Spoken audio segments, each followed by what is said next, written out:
يا صباح الفل او مساء الفل على حسب ما بتشوفوا الفيديو. انا سالي نبيل، والنهارده هنعمل وصفه حلوه جدا. ناس كتير قوي قالت انا ليه ما بعرفش اعمل الرز بلبن زي المحلات ما بتعملها. فحصل بقى اجتهادات كتير، اللي حط نشا واللي حط كريم شانتيه واللي حط حاجات كتير قوي علشان يوصل لنفس النتيجة والوش المكرمش اللي بيتباع عند السوبر ماركت. النهاردة بقى هنعمله وبطريقة سهلة جدا وبمكونات بسيطة خالص خالص.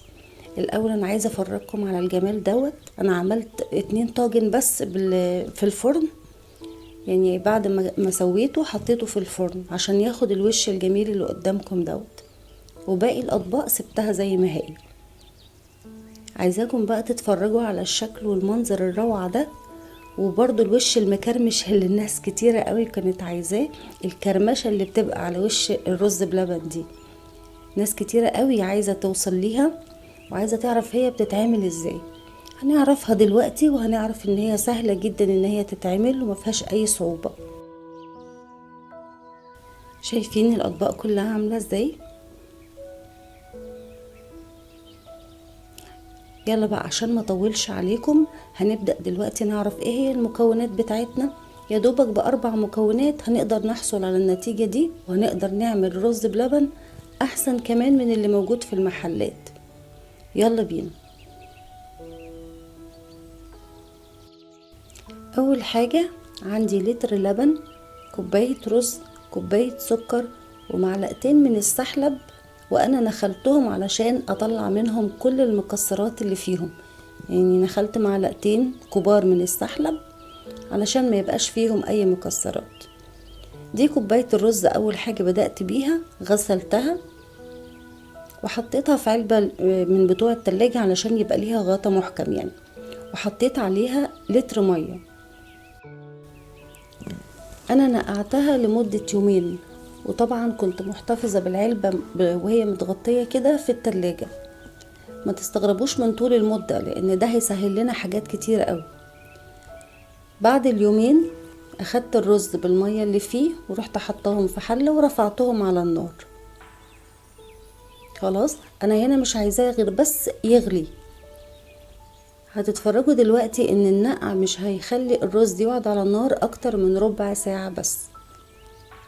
خلاص فانا كده بقلبه، المية بدأت فعلا تغلي. هوطي عليه النار خالص واغطيه واسيبه يكمل سوا.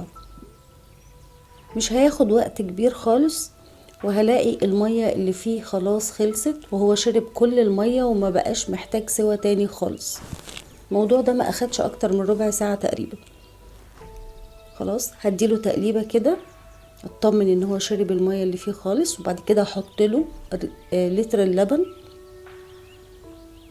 وهسيب شوية صغيرين كده من اللبن. هحط كمان كوباية السكر،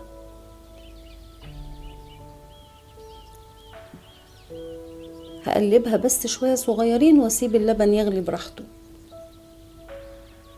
اللبن ده على فكرة اللبن من اللبان عادي وما كنتش حتى غليته لسه. تمام. هدوب بقى المعلقتين السحلب في حبة اللبن اللي انا سبتهم من لتر اللبن، ولما اللبن يغلي هديله تقليبة، وبعدين هضيف الكوباية اللي فيها السحلب المتدوب في اللبن. اول لما بعمل الخطوة دي ببدأ اقلب. خلاص انا حسيت ان هو تقل، فببدأ ان انا اغرفهم في الاطباق.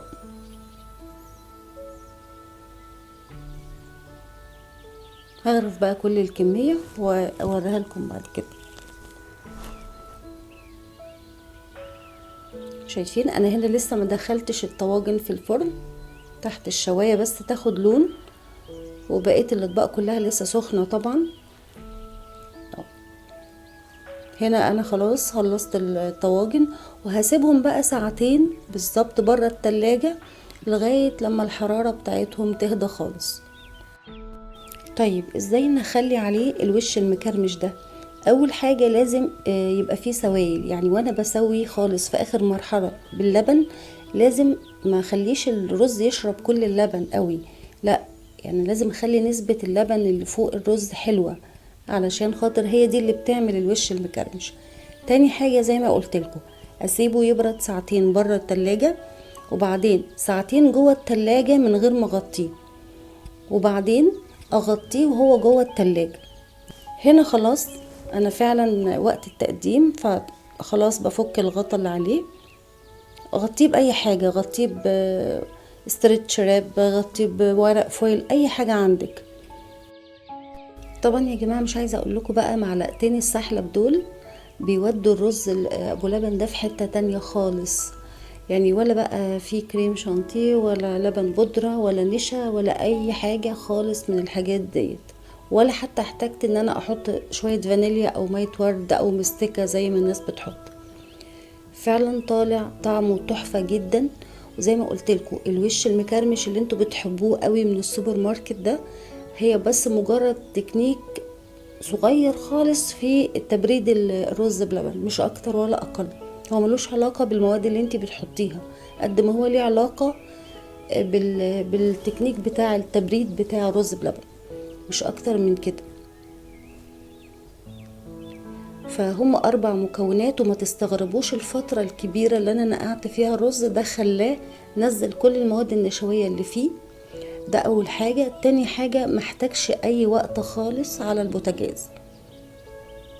يعني احنا لو فكرنا بنفس تفكير صاحب السوبر ماركت هنعرف هو ازاي بيتعمل كده.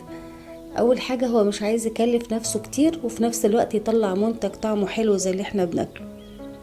فمش هيكلف نفسه بقى غاز ان هو يحط الرز كتير على النار وكده. هو اوريدي عنده شوية بيبيعهم وشوية ناقعهم علشان يعملهم بعد ما دول يخلصوا، فما عندوش مشكلة في الفترة اللي بينقع فيها الرز. وكمان مش هيكلف نفسه كريم شانتيه وحاجات كتير كده. فهي بأبسط المكونات حاجة حلوة وتتعمل وتبقى جميلة وتعجبنا كلنا. واللي طبعا بيبقى محتاجه ان هو ياخد وش في الفرن، هو ما بياخدش اكتر من دقيقتين بالظبط تحت الشواية. اتمنى ان انتوا تجربوه، ان شاء الله يعجبكم وتقولوا لي ارائكم في الكومنتات. منتظرة بقى تجاربكم وان شاء الله بالهنا والشفا مقدما. وشكرا جدا لمتابعتكم، واشوفكم على خير في فيديوهات جاية كتير ان شاء الله. ما تنسوش تدعموني باللايك والشير والسبسكرايب. باي باي.